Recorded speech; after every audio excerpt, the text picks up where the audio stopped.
എൻ്റെ പേര് സത്യ എന്നാണ്, സത്യനാരായണൻ. ഞാനൊരു ഡാൻസ് ടീച്ചറാണ്. ശിവദുർഗ കലാക്ഷേത്ര എന്നാണ് സ്കൂളിൻ്റെ പേര്.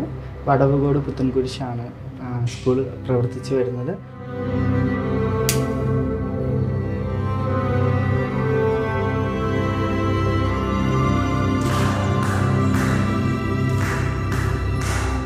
ഒരിക്കലും ഈ ക്ലാസിക്കൽ ഡാൻസ് പഠിച്ചത് കൊണ്ടല്ല ഞാൻ ഇങ്ങനെയായി മാറിയത്. ചെറുപ്പം മുതലേ ഞാൻ എന്താ പറയുക, എനിക്ക് ഈ കളിക്കുന്ന പെൺകുട്ടികൾ കളിക്കുന്ന പാവകളോടും പെൺകുട്ടികൾ ചൂടുന്ന പൂവിനോട് അവരുടെ ഡ്രസ്സിനോട് അങ്ങനെയൊക്കെയായിരുന്നു ചെറുപ്പം മുതലേ എനിക്കിഷ്ടം. എല്ലാ കാര്യങ്ങളും ഞാൻ അങ്ങനത്തെ സാധനങ്ങളായിരുന്നു സെലക്ട് ചെയ്യുക. പിന്നെ ഞാൻ വളർന്നു വന്ന് ഒരു എന്താ പറയുക പക്വതയുള്ള പ്രായമായപ്പോഴേക്ക് എനിക്ക് മനസ്സിലായി എനിക്ക് ഇങ്ങനെയാണ് ജീവിക്കേണ്ടത്, ഇങ്ങനത്തെ രീതിയിലാണ് ഞാൻ പോകേണ്ടത്.